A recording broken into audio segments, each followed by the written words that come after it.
अब हम अकबर को देखते हैं इस वीडियो में। अकबर का जन्म 15 अक्टूबर 1542 ईस्वी को अमरकोट के राजा वीरसाल के महल में हुआ था। अकबर की मां का नाम हमीदा बानो बेगम था। इसकी दाई मां यानी पालने वाली, इनका नाम क्या था? महामंगा। बचपन में अस्करी ने पाला अकबर को, फिर काबुल में कामरान के पास भेज दिया गया और 1547 ईस्वी से अकबर हुमायूं के ही साथ रहने लगा। अकबर की प्रथम पत्नी का नाम हिंदाल था। हिंदाल की पुत्री जो थी ना, रुकैया थी। अकबर की प्रथम पत्नी का नाम हिंदाल की पुत्री रुकैया था। अब मेन मसला है कि याद कैसे करोगे कि बचपन में किसके पास रहा। तो हमने ये ट्रिक बनाई हुई है, बचपन में अकबर की तस्करी, मतलब बचपन में अकबर की तस्करी मतलब अस्करी, ये अस्करी के पास रहा बचपन में। 1555 ईस्वी में हुमायूं ने जब भारत पर पुनः आक्रमण किया था, मच्छीवाड़ा युद्ध, इसमें हुमायूं के साथ अकबर भी लड़ा था। ये युद्ध अकबर के जीवन का पहला युद्ध था। 1555 ईस्वी में हुमायूं ने अकबर को अपना उत्तराधिकारी बनाकर लाहौर का सूबेदार बनाया। 1556 ईस्वी में जब हुमायूं की मृत्यु हुई तो अकबर पंजाब का सूबेदार था। 17 दिन तक हुमायूं की मृत्यु को गुप्त रखा गया। फिर 14 फरवरी 1556 ईस्वी को पंजाब के कालानौर, जो गुरदासपुर विला है, इसमें मिर्जा अबुल कासिम ने अकबर का राज्याभिषेक करा दिया। राज्याभिषेक के समय अकबर अल्पायु था, अतः बैरम खान को अकबर का संरक्षक नियुक्त किया गया। बैरम खान अकबर को लेकर आगरे की ओर बढ़ा, लेकिन इससे पहले ही आदिल शाह सूरी के सेनापति हेमू ने आगरा पर अधिकार कर लिया। साथ ही हेमू ने दिल्ली पर भी अधिकार कर लिया। हेमू दिल्ली का एक बनिया था जिसने विक्रमादित्य की उपाधि धारण की थी। अब आपको बता दूं, विक्रमादित्य की इतिहास में कितने, कुल 14 ने धारण किए, 14 राजाओं ने। ओके, दिल्ली में मुगल सेनापति तरबी बेग ने बैरम खान को भारत छोड़ने की सलाह दी। मुगल सेनापति ही है तरबी बेग, और बैरम खान को भारत छोड़ने की सलाह दी। क्यों दी? क्योंकि सब भारत पर कब्जा हो चुका था, जिस कारण बैरम खान ने उल्टा तरबी बेग की हत्या कर दी कि कुछ भी हो, जीत तो हम हासिल करके रहेंगे। 1556 ईस्वी में पानीपत के सेकंड युद्ध में अकबर की सेना का नेतृत्व बैरम खान ने किया और इस युद्ध में बैरम खान ने हेमू को पराजित कर दिया। यह युद्ध अकबर के शासक बनने का पहला युद्ध था। इस युद्ध को जीता कैसे? बैरम खान ने अपने तीरंदाज जो थे ना, सबको कह दिया कि जब तक मैं इशारा ना करूं, जब तक कोई तीर नहीं चलाएगा। शुरू में बैरम खान की सेना मरती रही। हेमू पावरफुल था उस टाइम, मरती रही, लेकिन हमारी तरफ से मतलब के बैरम खान की तरफ से एक भी तीर नहीं चला। अब हेमू को लगा कि शायद इनके तीरंदाज मारे जा चुके हैं, लेकिन जैसे हेमू अपने उस पर हाथी पर खड़ा हुआ, बैरम खान ने इशारा करा और तीरंदाजों, जितने भी तीरंदाज थे, सबने तीर मारना शुरू कर दिया और बैरम खान वहीं नीचे गिर गया। इस तरीके से एक ताकतवर न होते हुए भी एक भारी भरकम सोच से, एक रणनीति से इस युद्ध को जीत लिया गया, क्योंकि उनका जो अध्यक्ष था वही मारा गया। यह युद्ध अकबर के शासक बनने के बाद पहला युद्ध था। अकबर ने बैरम खान के संरक्षक में शासन किया, जिस कारण बैरम खान अत्यधिक प्रसिद्ध हो गया। आपको बता दूं कि बैरम खान एक शिया था, लेकिन दिल्ली की जो अधिकांश जनता थी वह सुन्नी थी। यही विवाद आगे चलकर युद्ध का रूप ले लिया और तिलवाड़ा का युद्ध 1560 ईस्वी में हो गया। अकबर ने तिलवाड़ा के युद्ध में बैरम खान को हरा दिया और बैरम खान के आगे दो प्रस्ताव रख दिए कि बैरम खान या तो दूर किसी सूबे का राज्य का मतलब सूबेदार बन जाए या फिर हज यात्रा करने चला जाए। बैरम खान ने सूबेदार बनने की जगह हज यात्रा को चुना और वह हज यात्रा करने चला गया। हज पर जाते समय गुजरात के मुबारक खां नामक एक व्यक्ति ने बैरम खान की हत्या कर दी। बैरम खान का बेटा अब्दुल रहीम था, उसकी पत्नी सलीमा बेगम थी। अकबर ने सलीमा बेगम से शादी कर ली और 1560 ईस्वी में बैरम खान के संरक्षण में ये मुक्त हुई। 1560 ईस्वी में अकबर ने जैसे ही बैरम खान का संरक्षक से मुक्त हुआ तो इसकी जो दाई मां थी महामंगा, इसके प्रभाव में आ गया और 2 वर्ष तक इसके प्रभाव में रहा। इन 2 वर्ष के शासन को पेटीकोट शासन, पर्दा प्रथा का शासन, हरमदल का शासन या अतका खेल का शासन कहा गया। 1562 ईस्वी में अकबर हरमदल के प्रभाव से मुक्त हो गया, मतलब अपनी महामंगा जो इसकी मां थी इससे मुक्त हो गया। अकबर ने 1562 ईस्वी में, अब एक चीज बता दूं, महामंगा से मुक्त हुआ तो जोधा के जाल में आ गया, मतलब जोधा से शादी हो गई तो जोधा की बात को मानने लगा। जोधा ने महामंगा का जो शासन चल रहा था एक तरीके से हरमदल का, वो खत्म कर दिया, क्योंकि जोधा तो इसकी पत्नी थी और इसके लिए बहुत आसान हो गया। 1562 ईस्वी में अकबर हरमदल के प्रभाव से मुक्त हो गया। अकबर ने 1562 ईस्वी में दास प्रथा का अंत कर दिया, 1563 ईस्वी में तीर्थ यात्रा कर का अंत कर दिया और 1564 ईस्वी में जजिया का भी अंत कर दिया। अब आप देखें कि पर्दा प्रथा के शासन में रहा 2 वर्ष। जैसे ही इसके प्रभाव में रहा ना ये, तो जोधा ने इसे अपनी ओर प्रभावित कर लिया, मतलब इसकी पत्नी बन गया तो इन्हें अपनी तरफ खींच लिया अकबर को। और जैसे ये अकबर जोधा की तरफ हुआ तो महामंगा के चंगल से बच गया। तो इसी बीच जोधा के ही प्रयास से 1562 में दास प्रथा का अंत हो गया, 1563 में तीर्थ यात्रा का अंत हो गया, 1564 ईस्वी में जजिया कर भी हटवा दिया। ओके, 1571 ईस्वी में अकबर ने फतेहपुर सीकरी शहर की स्थापना की। 1575 ईस्वी में अकबर ने इबादत खाना बनवाया फतेहपुर सीकरी में। इस इबादत खाने में सभी धर्मों के लोग बृहस्पतिवार के दिन इकट्ठा होते थे और अपने धर्म की विशेषता का उल्लेख करते थे, लेकिन बहुत ही जल्द इबादत खाने को बंद करना पड़ा क्योंकि यहाँ पर मारपीट शुरू हो जाती थी। अकबर के इस नीति को सुलह कुल की नीति कहा गया। 1578 ईस्वी में सभी धर्मों के लोगों के लिए इबादत खाने में प्रवेश कर दिया गया। अकबर ने अमीरुल मोमिनीन की उपाधि धारण कर ली, जो सिर्फ खलीफा धारण करा करते थे।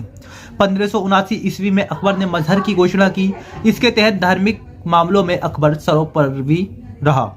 मजहर के तहत अकबर ने धार्मिक एकाधिकार को प्राप्त कर लिया। धार्मिक विवादों को राजा हल करेगा, लेकिन कुरान पर राजा का कोई अधिकार नहीं होगा। 1582 ईस्वी में अकबर ने दीन इलाही नाम का एक धर्म चलाया। यह धर्म मानने के लिए कोई भी बाध्य नहीं था, ये लोगों की इच्छा पर निर्भर करता था। दीन इलाही धर्म को मानने वाला एकमात्र हिंदू महेश दास यानी कि बीरबल था। दीन इलाही धर्म का प्रधान पुरोहित यानी कि पंडित अबुल फजल था। 1583 ईस्वी में अकबर ने एक कैलेंडर चलाया जिसे इलाही संवत कहा जाता है। अकबर के दरबार में हिंदू धर्म के विद्वान पुरुषोत्तम दास और कुमंदन दास रहते थे। दीन इलाही का प्रधान पुरोहित कौन था? अबुल फजल, ये जरूर याद करना। पारसी धर्म के विद्वान दस्तूर मेहर जी राणा अकबर के दरबार में रहते थे। ईसाई धर्म की एका बीबी रहती थी। अकबर के दरबार में जैन विद्वान हरि विजय सूरी रहते थे। अकबर ने इन्हें गुरु की उपाधि दी थी। गुरु की उपाधि अकबर ने किन्हें दी थी? हरि विजय सूरी को। ओके, तो याद कैसे करोगे? जैन हरि सूरी, जैन हरि सूरी, जैन हरि सूरी। अकबर की ईसाई बीबी, अकबर की ईसाई बीबी, अकबर की ईसाई बीबी। दस्तूर मेहर अकबर, दस्तूर मेहर अकबर। पुरुषोत्तम कुंभन अकबर, पुरुषोत्तम कुंभन अकबर। इस तरीके से इन सबको याद कर सकते हो आप। ओके, अब आगे देखते हैं कि अकबर ने चौथे सिख गुरु रामदास को अमृतसर शहर की स्थापना के लिए 500 बीघा जमीन दान में दी थी। अकबर के समकालीन सूफी संत शेख सलीम चिश्ती थे। अकबर इनसे सर्वाधिक प्रभावित था, इसी कारण अकबर ने अपने बेटे का नाम सलीम रखा, जो आगे चलकर जहांगीर के नाम से जाना गया। अकबर ने सलीम चिश्ती का मकबरा जो है अकबर के समय में जो समकालीन थे सलीम चिश्ती, इनका जो मकबरा है वो फतेहपुर सीकरी में है। फतेहपुर सीकरी शहर के जो वास्तुकार थे यानी कि डिजाइनर थे वो वहाउद्दीन थे। कौन? वहाउद्दीन। ओके, मुद्रा प्रणाली को देख लेते हैं, लेकिन मुद्रा प्रणाली को देखने से पहले एक बार ये देखो कि ऊपर से जो मैंने ये सब पढ़ा है, जो बताया है, इसे एक बार शॉर्ट तरीके से देखो। 62 में दास प्रथा खत्म, 63 में तीर्थ यात्रा कर खत्म, 64 में जजिया कर खत्म, 67 में मेवाड़ अभियान, 71 में फतेहपुर सीकरी की स्थापना, 75 में इबादत खाना और 76 में मेवाड़, 78 में प्रवेश काय पर इबादत खाने में और अमीरुल मोमिनीन की उपाधि ली, 79 में मजहर की घोषणा, 82 में दीन इलाही चलाया और 83 में इलाही संवत चलाया। अकबर के सामने तुलसीदास थे। आयताकार जलाली, वृत्ताकार इलाही, मतलब जो आयताकार सिक्का होता था उसे जलाली सिक्का कहते थे, जो वृत्ताकार सिक्का होता था उसे इलाही सिक्का कहते थे। अकबर ने राम सीता प्रकार के सिक्के चलाए। अकबर ने रुपया तथा दाम सिक्कों को भी निरंतर जारी रखा। 1 रुपया अकबर का 40 दाम के बराबर होता था और 1 रुपया शेरशाह सूरी का 64 दाम के बराबर, मतलब अकबर का 1 रुपया 40 दाम के बराबर और शेरशाह सूरी का 1 रुपया 64 दाम के बराबर होता था। अकबर के समय वृत्ताकार सिक्के को इलाही सिक्का कहा जाता था तथा आयताकार सिक्के को जलाली सिक्का कहा जाता था। एक इलाही सिक्का 10 रुपए के बराबर था। अब अकबर के समय भू राजस्व व्यवस्था को देखते हैं। जाप्ती व्यवस्था क्या थी? भूमि की माप के आधार पर टैक्स का जो निर्धारण किया जाता था उसे जाप्ती प्रणाली कहते थे। भूमि के माप के आधार पर टैक्स का निर्धारण जाप्ती प्रणाली कहलाता था। और कंकूट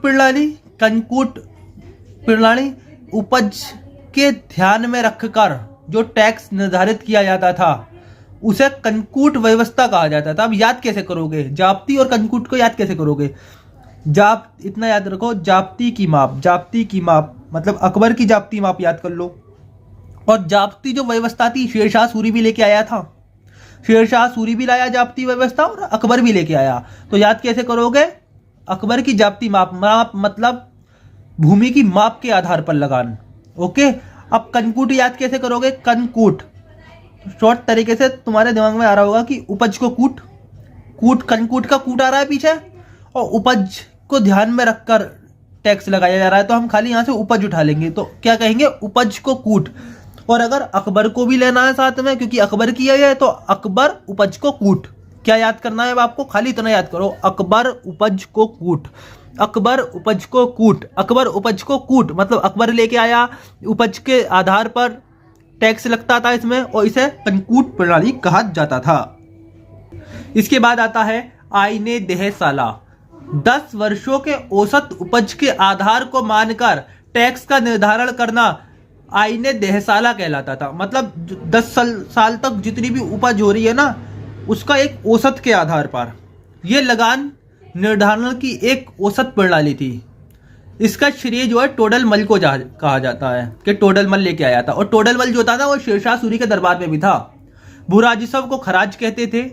यह उपज का 1/2 भाग या 50% कह सकते हो, 1/2 भाग से लेकर 1/3 भाग तक रहता था। कितना? 1/2 भाग से लेकर 1/3 भाग तक रहता था। इसे खराज भी कहा जाता था भूराजस्व को। ओके, अकबर ने भूमि के उपज के आधार पर भूमि को 4 श्रेणियों में बांटा था। अब श्रेणी देख लो, पोजल, प्रति, चाचर, बंजर। पोजल यानी कि प्रति वर्ष जहां पर खेती होती थी। ओके, प्रति मतलब 1 वर्ष के अंतराल पर होती थी। चाचर जो 4 वर्ष के अंतराल पर होती थी। बंजर यहाँ खेती नहीं होती थी। चारों भूमि पढ़ ली आपने, याद कैसे करोगे? प्रतिपो मतलब पोजल प्रति वर्ष। ओके, 1 प्रति मतलब प्रति भूमि में 1 वर्ष के अंतराल पर। और चाचर 4 मतलब 4 खेती में क्या होता था, चाचर भूमि में क्या होता था, 4 वर्ष के अंतराल पर। तो बंजर तो सबको पता ही है कि बंजर में खेती नहीं होती है। ओके, अकबर ने लगान के आधार पर भूमि को 4 श्रेणियों में बांटा। उपज के आधार पर तो आपने पढ़ लिया ऊपर, अब लगान के आधार पर भी इसने 4 ही श्रेणियों में बांटा।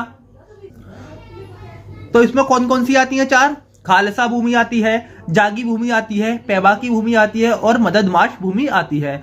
खालसा सरकारी भूमि को कहा जाता था। जागी भूमि जो है ये मनसबदार को दी जाती थी। पैबाकी भूमि जब दी जाती थी जब मनसबदार को, जागीरदार को घाटा हो जाता था। जब जागीरदार को घाटा हो गया, उस घाटे को पूरा करने के लिए पैबाकी भूमि दी जाती थी। और मददमाश भूमि कौन सी होती थी?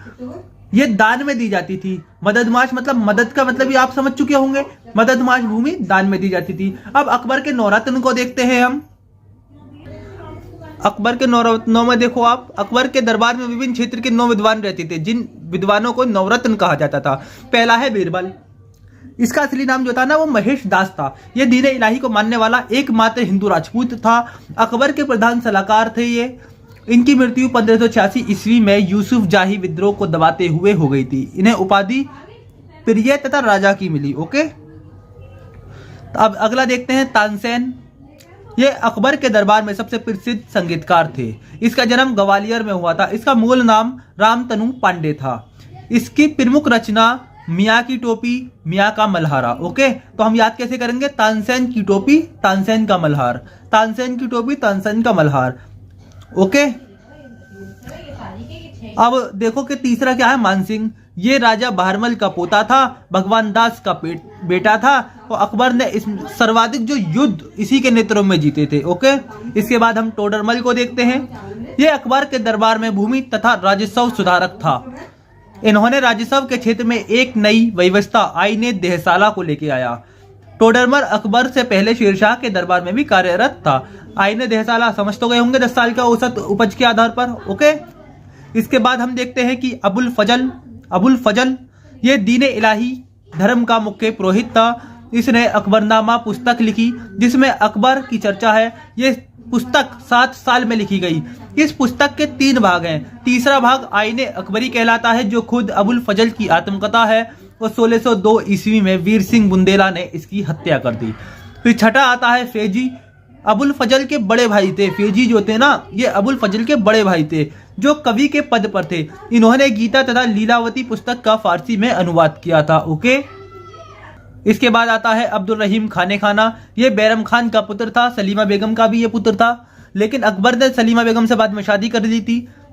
ये बैरम खान का पुत्र था, इतना याद रखो। ओके, अकबर ने इसे अनुवाद विभाग का प्रधान बनाया। इसने बाबर की आत्मकथा तुजू के बाबरी का फारसी में अनुवाद किया, जो अनुवाद बाबरनामा कहलाता है। फिर इसके बाद आता है 8वें नंबर पर मुल्ला दो प्याजा। ये अरब का रहने वाला था। ये एक मजाकिया व्यंग्यकार था। इसे भोजन के साथ 2 प्याज खाता था, इसीलिए इसे मुल्ला दो प्याजा कहा जाने लगा। 9वां देखते हैं कि हकीम हुकाम। ये अकबर के दरबार में बावर्ची के पद पर था। ओके, रिमार्क में देखो, तुलसीदास अकबर के समकालीन थे। अकबर के कहने के बाद भी वो नवरत्न में शामिल नहीं हुए थे। अकबर ने कहा था नवरत्न में शामिल होने के लिए, लेकिन तुलसीदास शामिल नहीं हुए थे। इसके बाद अकबर की मनसबदारी व्यवस्था को देखते हैं। यह अकबर की सैन्य और प्रशासनिक व्यवस्था थी, मनसबदारी। ओके, मनसबदार को पैदल सैनिक तथा घुड़सवार रखने होते थे। अब ये देखो कि पैदल सैनिक को जाट कहा जाता था और घुड़सवार को सवार कहा जाता था, जिसके बदले अकबर मनसबदारों को वेतन देता था। पैदल सैनिक का वेतन 3 रुपए होता था और घुड़सवार का वेतन 20 रुपए होता था। ओके, अब ये याद कैसे करोगे? तो ऐसा करो, 3 पैदल जाट, 3 पैदल जाट, 3 पैदल जाट, मतलब 3 रुपए वेतन होता था। पैदल सैनिकों को जाट कहा जाता था, ऐसे याद हो जाएगा आपको, 3 पैदल जाट। फिर 20 घुड़सवार, 20 घुड़सवार मतलब जो घुड़सवार होते थे उन्हें सवार कहा जाता था और इनका वेतन 20 रुपए था। ओके, मनसबदार की 3 श्रेणियां होती थी उस टाइम अकबर के काल में। प्रथम श्रेणी, द्वितीय श्रेणी और तृतीय श्रेणी। प्रथम श्रेणी में 1200 सैनिक होते थे, द्वितीय श्रेणी में 7000 सैनिक होते थे और तृतीय श्रेणी में 10 से 20 सैनिक होते थे। युद्ध के समय सभी मनसबदार अपनी अपनी सेना को लेकर आते थे, जबकि सर्वाधिक हिंदू मनसबदार औरंगजेब के पास थे। अब हम अकबर की राजपूत नीति को देखते हैं। अकबर की राजपूत नीति दमन और समझौते की नीति थी। अकबर की जो ये राजपूत नीति थी, इसके तहत अकबर राजपूत राजाओं की सहानुभूति को प्राप्त करना चाहता था। अकबर ने राजपूत राजाओं को जागीरदार तथा पैतृक जागीरदार का शासन का अधिकार दिया। उनके राजा के पद को भी बनाए रखा, लेकिन उन्होंने स्वयं के सिक्के चलाने का अधिकार छीन लिया और उनके क्षेत्र में मुगल शाही सिक्कों का प्रचलन करवा दिया। अब हम अकबर की राजनीति देखो। उन्हें मालूम था कि ये अपनी एक गरिमा के लिए मर भी सकते हैं, लड़ मर सकते हैं राजपूत। तो अकबर ने क्या करा कि इन्होंने कहा ये राजा बने रहना चाहते हैं, ठीक है, इन्हें राजा रहने दो, खुद बादशाह बन जाओ। उन्हें राजा भी बनाए रखा और खुद बादशाह बन गया। अब हम अकबर की सैन्य अभियानों को देखते हैं। अकबर ने सर्वप्रथम 1559 ईस्वी में ग्वालियर का अभियान किया। फिर 1560 ईस्वी में अकबर ने जौनपुर का अभियान किया। फिर 1561 ईस्वी में चुनार तथा मालवा का अभियान किया। फिर 1562 में आमेर का अभियान किया। आमेर की राजधानी उस समय जयपुर थी और यहाँ के जो राजा भारमल थे, जो कछवाहा राजपूत थे, ये एक ऐसे मात्र राजपूत राजा थे जिन्होंने अकबर की अधीनता को स्वेच्छा से अधिक स्वीकार कर लिया था और अपनी बेटी जोधा यानी कि हरका भाई का विवाह अकबर से कर दिया और अपने बेटे भगवानदास तथा पोते मानसिंह को अकबर की सेवा में भेजा था। अकबर ने जोधा भाई को मरियम उज जमानी की उपाधि भी दी थी।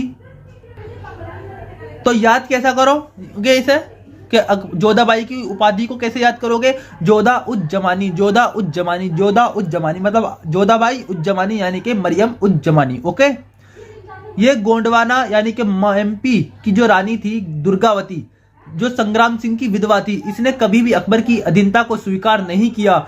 ये एकमात्र महिला थी जिसने अकबर का सर्वाधिक विरोध किया था। अंततः गोंडवाना पर भी अकबर ने अधिकार कर लिया। अब याद कैसे करोगे अकबर के इन अभियानों को? तो हमारी ट्रिक है, गांव वाले जोना ने चूना लगाकर माल आमेर पहुंचाया। गांव वाले जोना ने चूना लगाकर माल कहां पहुंचाया? आमेर पहुंचाया। गांव वाले जोना ने चूना लगाकर माल आमेर पहुंचाया, यानी कि 59, 60, 61, 62 इस तरीके से लाइन से लिख लो। फिर ग्वालियर अभियान देखो, गांव से गांव यानी कि ग्वालियर अभियान 59 में, जौनपुर अभियान 60 में। ओके, फिर चूना लगाकर माल आमेर पहुंचाया, यानी चुनार अभियान, चूना से चुनार हो गया 61, और इसी 61 में माल यानी कि मालवा का अभियान भी 61 में ही हुआ है। फिर आमेर पहुंचाया, आमेर यानी कि आमेर अभियान 62 में करा। ओके, 1562 में। इस तरीके से हमारे सारे अभियान याद हो गए। गांव वाले जोना ने चूना लगाकर माल आमेर पहुंचाया। ओके, 1567 ईस्वी में अकबर ने मेवाड़ अभियान किया। इस अभियान के समय मेवाड़ की राजधानी चित्तौड़ थी, वहां के राजा उदय सिंह थे। मेवाड़ चित्तौड़ अभियान पूरा होने से पहले ही अकबर लौट गया और पुनः अकबर ने फिर 1576 ईस्वी में मेवाड़ अभियान किया और हल्दी घाटी युद्ध में उदय सिंह के पुत्र महाराणा प्रताप को पराजित कर दिया। अकबर की सेनापति जो थे मानसिंह थे, जबकि महाराणा प्रताप का जो सेनापति था वो हकीम खान शूर था। हकीम खान शूर था। ओके, अकबर का कौन? मानसिंह, और महाराणा प्रताप का सेनापति हकीम खान शूर था। प्रारंभ में युद्ध महाराणा प्रताप जीत रहे थे, लेकिन किसी ने यह अफवाह फैला दी कि अकबर भी युद्ध में शामिल हो गया, जिससे मुगल सेना का मनोबल बढ़ गया। लेकिन महाराणा प्रताप जंगल में भाग गए और इस प्रकार मेवाड़ अभियान पूरा होने से पहले ही अधूरा रह गया। धीरे धीरे महाराणा प्रताप ने दोबारा से अधिकांश क्षेत्रों पर अधिकार कर लिया और 1572 ईस्वी में अकबर ने गुजरात अभियान किया। इस समय अकबर ने पहली बार समुद्र को देखा था, और समुद्र में भी किस जगह को? खंबात की खाड़ी को। ओके, अकबर ने पुर्तगालियों से भी यहाँ पर मिला। अकबर ने जब गुजरात को हराकर वापस लौटा तो गुजरात के शासकों ने अकबर की अधीनता को मानने से, स्वीकार करने से इनकार कर दिया। इसी कारण दोबारा से 1573 ईस्वी में अकबर ने दोबारा से उसी समय गुजरात अभियान दोबारा कर दिया। ये अकबर का सबसे द्रुतगामी अभियान था, 9 दिन के अंदर पूरा करा था इनने। इसी गुजरात विजय के उपलक्ष्य में अकबर ने फतेहपुर सीकरी में बुलंद दरवाजे का भी निर्माण करा दिया। अकबर ने बंगाल तथा बिहार और मुगल साम्राज्य को 1576 ईस्वी में मिला लिया। अकबर ने 1581 ईस्वी में काबुल अभियान किया, 1586 ईस्वी में कश्मीर अभियान किया और इसे जीत लिया। कश्मीर के यूसुफजाई कबीले में के विद्रोह में अकबर की जो सेनापति था बीरबल, इसकी मृत्यु हो गई। 1595 ईस्वी में कंधार तथा बलूचिस्तान को भी जीत लिया गया। अब अकबर के अभियानों को देख लेते हैं हम। अकबर ने दक्षिण भारत विजय के लिए अब्दुल रहीम और उसके पुत्र मुराद का नेतृत्व में ये सारे अभियान किए। अकबर दक्षिण भारत अभियान करने वाला पहला मुगल शासक था। दक्षिण भारत के में जो 4 प्रमुख राज्य है, अब इन राज्यों को देख लेते हैं। खानदेश, अहमदनगर, बीजापुर और गोलकुंडा। खानदेश के दक्षिण भारत का प्रवेश द्वार कहा जाता था। खानदेश स्वतः ही अकबर की अधीनता को स्वीकार कर लेता है। अकबर ने अहमदनगर की शासिका चांद बीबी से युद्ध करके उसे बरार तथा अहमदनगर के क्षेत्र में मिला लिया। अकबर ने बीजापुर के शासक को भी अपनी अधीनता में ले लिया। 1601 ईस्वी में खानदेश ने दोबारा से विद्रोह कर दिया, जिसे असीरगढ़ के युद्ध में अकबर ने विद्रोह को समाप्त कर दिया। यह युद्ध अकबर ने रिश्वत देकर जीता था। असीरगढ़ के युद्ध में अकबर के जीवन का अंतिम युद्ध था। ये जो असीरगढ़ का युद्ध था ना, ये अकबर के जीवन का अंतिम युद्ध था। इस प्रकार असीरगढ़, बीजापुर, अहमदनगर, खानदेश और बरार पर मुगलों का अधिकार हो गया। 1602 ईस्वी में जहांगीर ने अपने पिता के विरुद्ध इलाहाबाद में विद्रोह कर दिया। इस विद्रोह को दबाने के लिए अकबर ने अबुल फजल को भेजा था, लेकिन जहांगीर के कहने पर वीर सिंह बुंदेला ने अबुल फजल की हत्या कर दी और 1605 ईस्वी में डायरिया होने के कारण अकबर की मृत्यु हो गई। रिमार्क में देख लेते हैं, अकबर के जो गुरु थे ना वो अब्दुल लतीफ थे, जो एक योग्य व्यक्ति थे, लेकिन अकबर अनपढ़ ही रह गया। फिरोज शाह तुगलक को सल्तनत काल का अकबर कहा जाता है। अब इसके बाद जहांगीर चलेगा। ओके, हमारी वीडियो समाप्त।